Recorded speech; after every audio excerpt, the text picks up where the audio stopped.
Hi folks, this is Colin Nobles here. I'm making a video on the sawmill that me and my buddies built a couple of years ago. I'm going to be going through some of the more innovative features, the things that worked really well, and some of the things that didn't work so well for us. So this sawmill is primarily constructed from 2-inch tubing, I believe it is.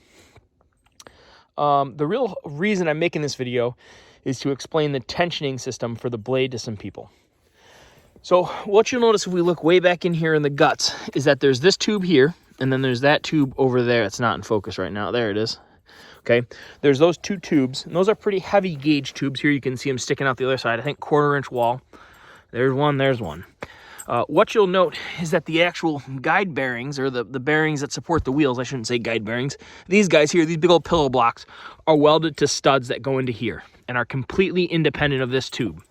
In fact, if I tighten up my porta power and start pumping, you will see those things slide independently of each other. And now I'm going to let off pressure. Okay, so you can see that's how we actually develop the tension on this. There is not a welded connection between here and here. There is a welded connection between here and the skinny tube that's inside of there. Making those two things telescope on each other is kind of tricky. I gotta throw the frisbee for this puppy dog here, else he'll start barking at us. Okay, so that's how the sliding system works. The sliding system is run off of a Harbor Freight portable power unit right there, a portable hydraulic power or tensioner, into a big nice pressure gauge. A cheap pressure gauge off Amazon actually really holds up nice. The vibration does a real number on them. When you get the porta power from Harbor Freight, go ahead and just replace the hose on it. It's a $30 or $20 item, but the hose that comes with it is terrible because it's Harbor Freight. Sorry about gotta throw the frisbee for the dog. Don't want a grumpy dog. So that's the porta power unit there. This is what it looks like. It works pretty good. Definitely a good choice over using a screw advanced system or anything like that.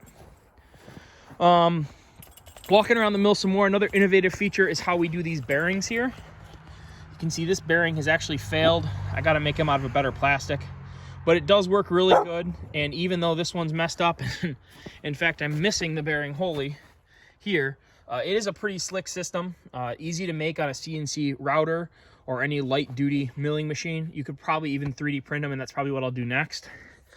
There you can see how the bearing works. The whole idea is that you use this outer tube to hold the two bearings in place, mount it with some screws. These are just coupler nuts from from Home Depot, and you use the plastic surface as your actual precision cut surface. It's easy to manufacture, it's cheap to replace. The only thing that is kind of tricky is the replacement of this. In order to replace this, in theory, I would have to take the whole mill head off. My next set, I'm going to do a plastic plate that goes in here and sticks in the hole, does the bearing, and an aluminum plate that clamps those two pieces down and bolts together or something. So a little bit tricky, but it is a pretty slick design and provides a very, very tight fit. And you could just CNC that out of an old cutting board from Walmart if you really wanted to. That would work totally fine. But a pretty slick little bearing design. You can see there's one on the bottom, one on the top. This hole was originally put here for a C-clamp in case we ever really wanted to clamp the head in place very hard. It turns out that just the pressure, the weight of the motor and everything holds it down. It doesn't want to float up too much. The next system I'm going to go over, which I'm pretty happy with and proud of, is how we raise and lower the head. So here you can see there's a ratchet put onto a piece of steel shaft. We just simply welded the socket there. We didn't try to cut a square hole or nothing. 2 pillow blocks, and that runs these 2 sprockets. These sprockets come down to this shaft. This is a overhead door pulley for a truck, for the back of like a box truck.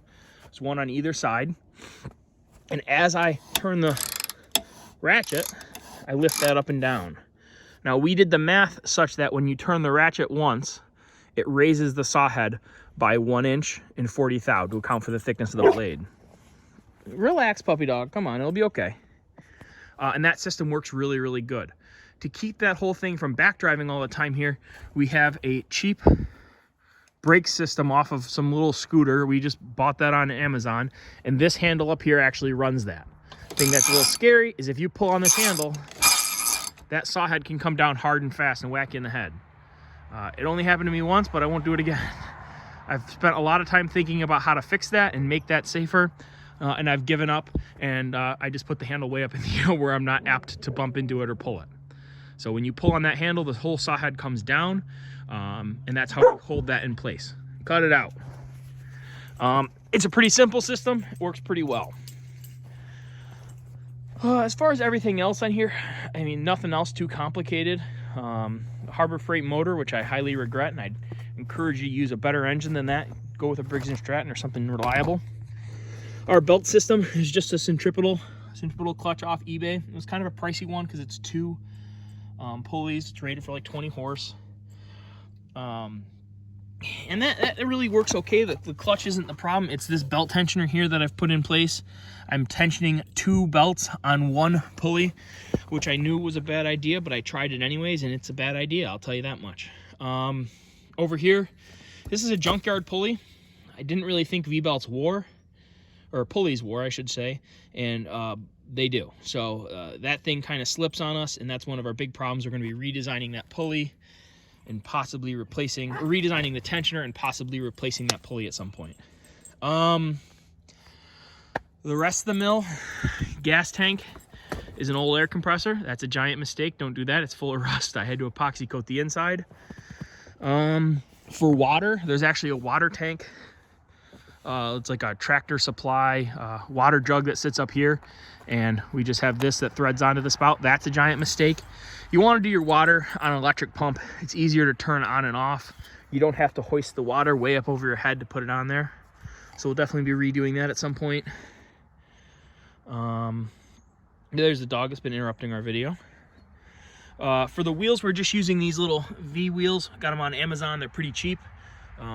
They work very well, no complaints, other than they do build up with sawdust now and again, so you want to design something to scrape that off the insides of those wheels. You can see here I'm getting by with just a piece of steel that rubs right in the center. That works. Greasing those wheels makes a world of difference, so highly encourage you to grease those frequently, and it'll roll a lot smoother. With these Harbor Freight engines, the carburetor is the real issue. Everybody online will tell you to get rid of the stock carburetor and put in a Munica or whatever it is, a brand name flat side carburetor. That does get rid of the governor. There's one guy online who's built like a bulldozer. He managed to keep the governor with his new carburetor, but it's just too much hassle for me. I'm running this Holley fuel pump with a fuel pressure regulator, and I've actually found that I only use that to prime the system. Once it's running, I shut it off. And that seems to work okay. I did do a lot of messing around with the carburetor, cleaning the jets, replacing stuff, monkeying around. I got a lot of really good advice from Robert. I believe it's RTJ Components. I'll put a link in the description of this video. I got a lot of help from him on replacing jets and upjetting and downjetting to try to get it to run smoother. And I think that was pretty successful, but ultimately turning off the fuel pump is what did it the most for me, because I have so much height on my fuel tank, I really don't need it. Yeah, that's it. Other than that, it's been a really pretty productive mill for us, and it's worked pretty well. Cut it out, buddy. One thing I will show you that I really like is this trick right here. So this is a grub screw, a really, really long set screw from McMaster-Carr, welded into a coupler nut with the world's prettiest weld. And that does a really nice job of pushing the whole bearing blocks forward and back to get the initial adjustment. We just did a couple of measures with a tape measure when we were first getting the mill running, and it really ran pretty good. And I think that's large in part to these nice wheels. I think we got these wheels from Lynn's Lumber Mill. They're just a 19-inch sheave with a really nice belt snapped into them. You can get them cheaper other places, I believe, but they do really work well from these guys. And they come with a belt on them that works, and it's really a proven combination. I'm not 1,000% sure what size shaft of this is. I'm pretty sure it's 1.5 inches, but I'm not 1,000% sure. But yeah, really a pretty effective system. Works pretty good. Only thing I'm really apt to change is obviously I need to get a better blade guard. That thing's seen some days and seen some snow. I need to get a building over it. That's another thing.